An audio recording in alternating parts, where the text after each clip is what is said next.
Dynamo. Good to see you again. Everyone knows who's Dynamo. Stephen's your real name, isn't it? Yes. Does anyone still call you Stephen? My mum does. Your mum does? Yeah, when she's angry. When did you start calling yourself Dynamo? When did Dynamo become your stage name? When I turned professional when I was 19, so 10 years ago now. So that must have been a pretty exciting time for you. Yeah. OK, and congratulations on the success of the TV show. We just saw a clip from Magician Impossible. That's a DVD version. But that's been breaking records. That's over on, is it Watch? On Watch, yeah. Been doing huge business for you. And some of the stunts you've done on there, I don't know how many people saw it, but there was one episode where you walked across the Thames. Yes. Or you gave us the illusion of walking across the Thames. That was the first ever episode of Magician Impossible. Now, that must be, doing those big stunts, that must be, I would have thought, more pressure than just doing the close-up stuff, or is that equally intense? With the big stunts, obviously, they're quite life-threatening, so it does get my nerves a little bit. Yeah. You know, walking across the River Thames was possibly the scariest thing I've ever done. But then, in the last series, the second series, I walked down the LA Times building, and that was the scariest thing I've ever done because I'm afraid of heights. So I had to kind of face my fears head on and then take that plunge and walk down the wall. But, Dynamo, when you set out to do these things, presumably you decide what you're going to do. Yeah, some people think I'm a bit mad when I throw these ideas out there. So if you're scared of heights, why would you think it's a good idea to walk down the side of one of the tallest buildings in Los Angeles? You've got to push yourself, don't you? You know, I believe magic is an art form, and I want to completely try and progress the art and move forwards with it. So, you know, I've got to push myself out of my comfort zone. Yeah. And, you know, if I die for the art, well, then at least I'll have pushed it forward and I'll be remembered. That's where we would disagree on this subject. You don't want to die for your art. What's Stephen? What's going on with you? You know, I want to leave a legacy. But no, just don't leave anything. Try and hang around for as long as possible. That's a better way to do it. Who are your heroes? Who are the magicians who inspire you, who you like seeing work? I guess my biggest hero was the guy who introduced me to magic, my grandpa.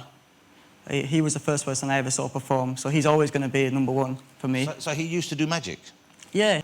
He wouldn't call himself a magician, per se, but he could do, like, some crazy bar stunts and, you know, anything to win a free drink at the pub. So what kind of bar stunts would he do?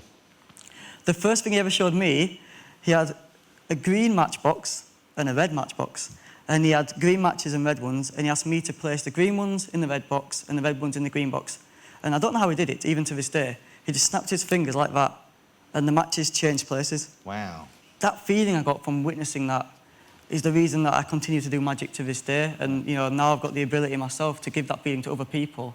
You know, it's a beautiful thing. Here's the thing. Dynamo has a book out. It's a terrific read, because I didn't realise you had quite a tough life, quite a tough upbringing. This is Dynamo, Nothing is Impossible, the real-life adventures of a street magician. Tell us about being raised, because you were ill when you were younger, for a start? Well, I've got Crohn's disease, so technically I'm still ill now, but I got diagnosed when I was 14, and it's kind of, you know, over the years I've learned how to deal with it. Like, if anyone who doesn't know about Crohn's disease, it's a little bit like having a cut on your arm, but inside your tummy, and every time you eat, it's like taking dirt and rubbing it into the open wound. So do you actually feel pain when you're eating? I'm throbbing constantly in my tummy, but the thing is, I've kind of focused all my energy on the magic, and when I'm performing, that's when I feel most alive, and I don't feel any pain. Okay. And at school, when you were a kid at school, were you doing magic when you were young? Yeah, although at school, I was a little bit misunderstood. That's how I'm going to put it. They probably just call me a geek or stupid. But I was misunderstood, and the kids at school weren't that nice to me. OK, so you were bullied at school? Yeah, I guess you could say that. They kind of would do things like put me inside wheelie bins, push me down hills, and they used to throw me in where I lived. It's called Delphil Estate, and it's separated from another estate called Woodside by a dam, yeah?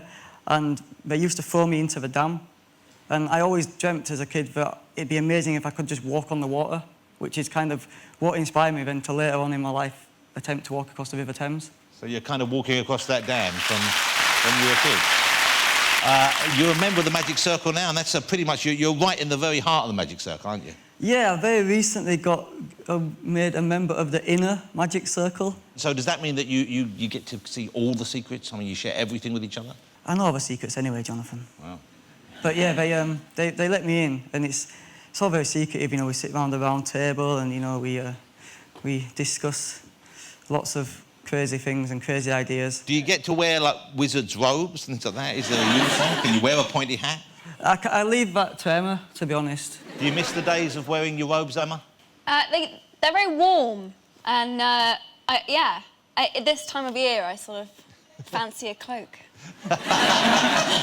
Now, you do card tricks, don't you? Yeah, I've done card stuff. Could you do a card trick for us today? Do you have any cards? I think we do. Yeah, we've got some cards here. OK. We always have cards on the desk. Oh, yeah, you can do a bit of magic. I've got 2 packs here. Which pack do you want? There's 1 pack. Shuffle those. Shuffle I noticed how you avoided that question there. What, do a bit now? Yeah. Hey!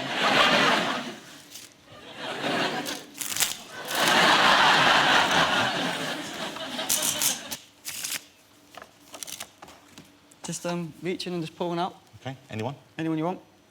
Show it to everybody, don't let me see. OK. I'll take it. Can everyone see this?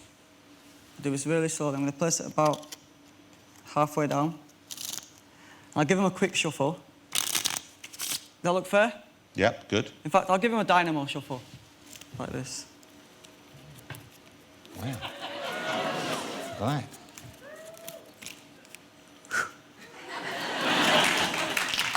So that's some robotic shuffling.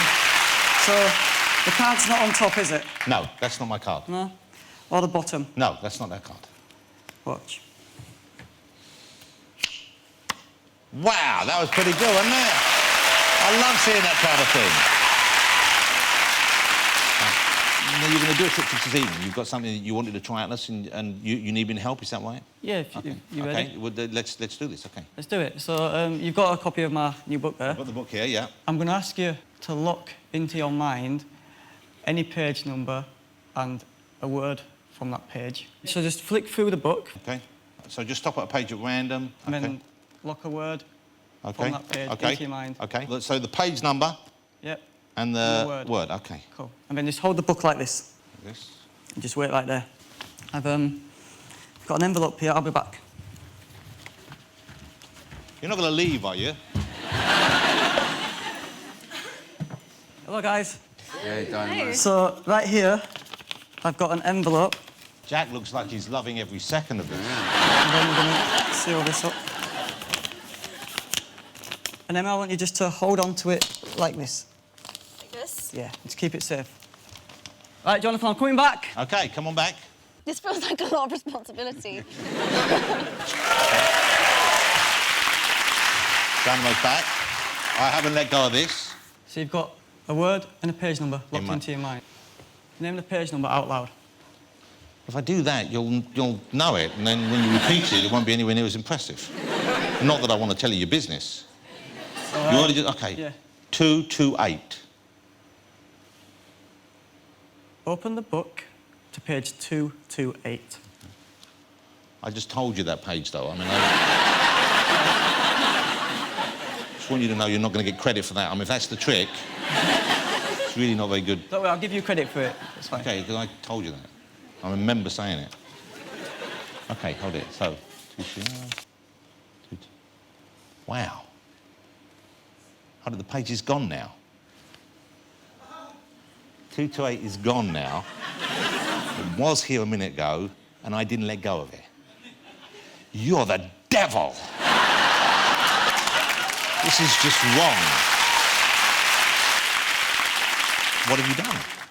Well, Emma, you've got an envelope between your hands, right? Yeah? I want you to tear it open. And can you reach inside? And what is that? It's got the number 228 written on That's it. page 228. From this book? But Jonathan, you also thought of a word from that book. It was either snow bombing or snow dogging. I saw it quickly. Emma, can you now unfold the page and hold it out so we can all see it?